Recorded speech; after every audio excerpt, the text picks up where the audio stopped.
Hey guys, so sorry, I've just propped this up somewhere. I don't have my ring light. Just thought I'd quickly pop on because we're just about to head off to go into Tewkesbury. The date, as of filming this, it is the 9th of August, just before 10 o'clock, I think, in the morning. So yeah, we're just about to head off and drive down to Tewkesbury and do a little bit of shopping and hopefully some book shopping too. I don't know how much I'm going to get, probably not that much because, you know, I'm not making money, but we shall see. And yeah, just see how it goes. It'd be quite cute. I have been to Tewkesbury before. It's not far from where I live. I don't want to give out my address or anything, but yeah, it's not too far. I haven't been there in a while, like shopping wise. So yeah, it'd be really nice. And I think the shops there are mostly independent. So as far as I'm aware, there's about 3 bookshops there. It's really nice outside. It's meant to be a really nice day. No rain. Got my summer stuff on. Yeah, let's go. Let's hopefully get some books and then I can talk about it with you after. How nice. And you can see my journeys. That'd be good.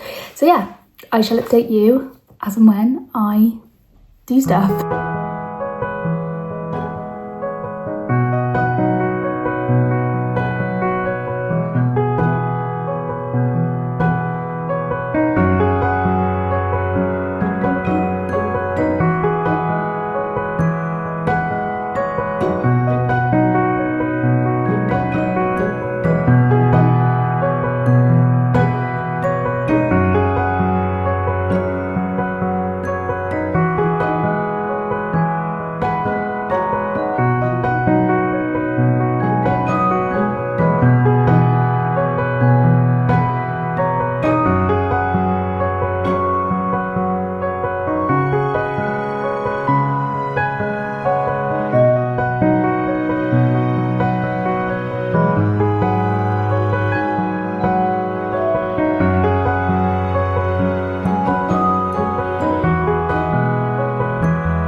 We're just driving back now.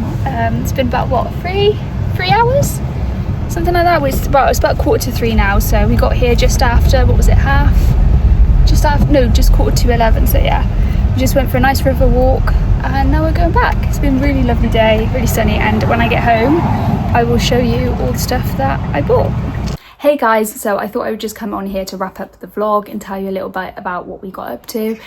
So I only ended up actually buying 2 books, which is it's quite surprising for me. I think I mentioned it in the beginning. There's not like loads of shops there or even loads of bookshops, but what they do have is pretty good. Like I said, please don't go there thinking there's going to be like, oh my god, there's loads to do and see, because there's really not. I mean, they have got a museum and things like that. Obviously they've got the Abbey. We didn't do that, we just didn't really have time, and to be honest I didn't really feel like it. You can also do they've got like, there's like a lot of walks nearby, and they've got like a beautiful river that goes through. I don't know what it's called, I can't remember, but it's quite kind of well known, and you can like hire a boat and things like that and do all that stuff. And we didn't do that again. We did go on a bit of a walk, which again you'll probably see on the clips, but yeah, it was really lovely overall. We got lucky because we had a really nice day. I might have mentioned this in the beginning, but there were 3 bookshops in particular that I wanted to visit, and I got to visit them. So they're all independent, I think. Yes, they are. I had to think then. Well, one's a charity shop, one called Bookworm. This one had a really good selection. I didn't buy anything from there. It was quite cute and sort of cozy, and they're quite reasonably priced, I think. I said that wrong. Reasonably priced. There's not really a lot to say. It was just a charity bookshop. Nice. And then the second one that we went to was Alison's bookshop, I think it's called, and that was independent, and this was all new books. Really lovely, cute little layout. I really loved the layout of that shop. Again, good selection. I think, did I buy anything from yes, I did buy something from there. This is what I bought from there. So this is The Daughter of Auschwitz by Tova Friedman and Malcolm Brabant. Now, I've never heard of this before. By the way, I just want to preface this. I have kind of got a theme going on with my books, and you'll see what I mean in a minute. I didn't do that on purpose, but yeah, anyway, I've got an Auschwitz theme, put it that way. I thought it sounded really interesting. So I'll read a little bit for you. Tova was 5 when she and her parents were sent to a Nazi labour camp, and almost 6 when she and her mother were forced into a packed cattle truck and sent to Auschwitz II. In her 6 months there, Tova witnessed atrocities that she could never forget and escaped death numerous times. Largely thanks to her brave mother, who taught Tova so much about survival, she is one of a handful of Jews to have entered a gas chamber and lived to tell the tale. Together with award-winning war reporter Malcolm Brabant, she has painstakingly recreated her extraordinary story about one of the worst ever crimes against humanity. So it's a true story, and yeah, I just thought, wow, that sounds like, you know, incredible. I have got a little bit of thing of reading about people's experiences in Auschwitz or anything to do with Auschwitz. I don't know if this sounds wrong, but I am kind of fascinated by it. I still can't believe it happened. Like, obviously it did happen, I'm not a denier or anything, but it's like, it's just one of those things in human history that's just like so kind of like, I always get quite teary. Why do I get teary? I don't know what it is about it. There's something about it. I don't know. Why am I getting really emotional? This is really annoying. I feel something like yeah, I don't know what it is about these type of books. Like, yes, they make me upset. I feel weird talking about this because it's like not, I know it's quite sensitive to a lot of people, you know, I understand that. So I don't want to be like here as someone who's not Jewish, who's someone who's not these things, you know, and coming here and saying like, this is what I think of it. But it's, you know what I mean? It's just, there's something about these books. I'm just always in awe of people that have had any experiences with this kind of thing. I'm just like, I don't know, it's just next level humanity in terms of like survival and stuff. And anyway, that's a whole other video. I won't go too much into that, but yeah, I just thought it sounded really interesting. And I mean, she was only about 6 when it happened, so her recollection might be somewhat hazy, let's be honest there, but obviously something as quite as traumatic as that, I think, no matter how old you are, unless you're a newborn, even then maybe it will probably stick with you. So yeah, I thought I'd give it a go. And then I also did buy my husband a book because he was kind of looking at it, and it was I haven't got it here, but it was if you're interested I can show you, but it was a book about folklore of the sea. He's really into folklore, and he kind of picked it up and he was like, oh, and then he put it back. And I think it was like 14 quid, which, you know, this bookshop wasn't very cheap either, but you know, it's an independent one, they've got to try and make the money. I totally get that. But I was like, oh, how much is it? He's like, oh, it's 14 quid, I'm not getting that. I was like, okay. And then he walked away, and I was trying to like get it for him because I kept trying, because then he like followed me and I was going to try and sneakily get it for him, and then he kept following me. He's like, why don't you look over there, like show me what book you want in there. Anyway, he saw that I got it for him, but it's fine. So then the other bookshop we went to was Cornell Books. Now this was a really interesting bookshop. So this was a mix of sort of antique books and obviously secondhand. It was all secondhand, but it was in like a old pub. So it used to be an old pub and they converted it into like a bookshop, and it was really kind of cute and like quirky, and I don't know what the word is, like kind of vintage. I don't know, but it was just really, yeah, it was really cozy and cute. And it had like, so in Tewkesbury as well, they have a lot of like narrow alleyways, and on this like alleyway it was like shelf full of books on either side, and then you go into the actual shop and then it's like rows full of books, and it's like there's a chandelier, there's like, it feels very academia, it, you know, it's giving those kind of vibes. And yeah, I thought it was really cute. I didn't buy anything in there either, I just didn't really see anything I wanted, but again, it's one of those kind of, you kind of love to be in that kind of atmosphere. In Tewkesbury they do have a lot of charity shops, probably some of the best I've ever been to. Like the selection was actually really good, and there was one called Acorns. Again, didn't buy anything from here. Oh no, I did, but it wasn't a book, it was a candle holder thing. Again, if you want to see, I can show you. It's like £2 something, it's to put your candles on, but it was like a marble, no, it was like a granite one type thing, but it was in like £2 something, so I was like, I'll just get that.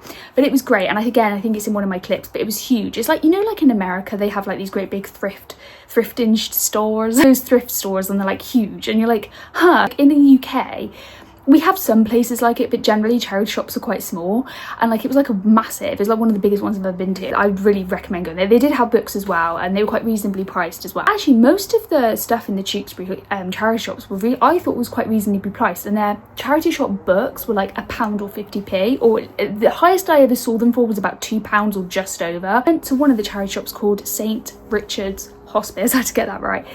And this was actually my tea bill. I paid £2.45 for this, and this is again Auschwitz themed. The Librarian of Auschwitz by Antonio Iturbe, translated by Lilt Zekulin Thwaites. Apologies, I probably haven't translated. I haven't said that right. I'm not very good with things like that, I do apologise. And it says, based on the true story of Dieter Kraus. I'll read a little bit for you. 14-year-old Dieter is one of the many imprisoned by the Nazis at Auschwitz-Birkenau. But Dieter becomes the secret librarian of the camp, tasked with taking charge of the small collection of precious books the prisoners have managed to smuggle past the guards. But books are extremely dangerous. They make people think, and nowhere are they more dangerous than in Block 31 of Auschwitz, where the slightest transgression can result in execution, no matter how young the transgressor. And then it does actually say, for readers of The Tattooist of Auschwitz and The Choice, this is a novel based on the true story of Dieter Kraus. Again, you know me, I love these kind of stories. There's a theme, clearly. I did actually see, and I think if you've watched some of my videos before, I have mentioned this, The Tattooist of Auschwitz is one of my favourite books. I know it's somewhat problematic, I know there's a bit of controversy surrounding it, which I did briefly talk about in one of my videos. Don't ask me which one because I forgot. I kind of do want to reread it, and I did see some copies in the charity shop. I was like, oh, I know there's other ones I want to read at the moment that are kind of that genre theme, I don't know what you call it, and I thought I just want to read that at the moment. So yeah, that was it. Like I said, I would recommend you go. It is really pretty. We had a really great time. We also went on a walk, but there is other stuff to do, and yeah, like I said, it's not one of those things you're going to be busy, but you maybe you will. I don't know, if you're really into like Tudor history, or like really into it, or like architectural stuff, then yeah, you probably would appreciate that a lot more. But yeah, it is a pretty cute place, and I just, you know, I live kind of near these areas, so for me it's like, it's quite easy to get to, and I want to show you. And maybe like if you're thinking about going there, if you happen to be near the area, I would definitely say go, but I wouldn't go out of your way to go. It's one of those type of places, you know. Didn't actually spend that much. I was a little bit worried about that because I was like, am I going to spend a lot? I do think though, if they had a Waterstones or a bookshop there, that might have been a different story. But yeah, I'm kind of glad in a way they didn't. Really happy with my purchases, and I hope you enjoyed the video, and I hope you have a lovely rest of your day. Thank you so much for watching, guys.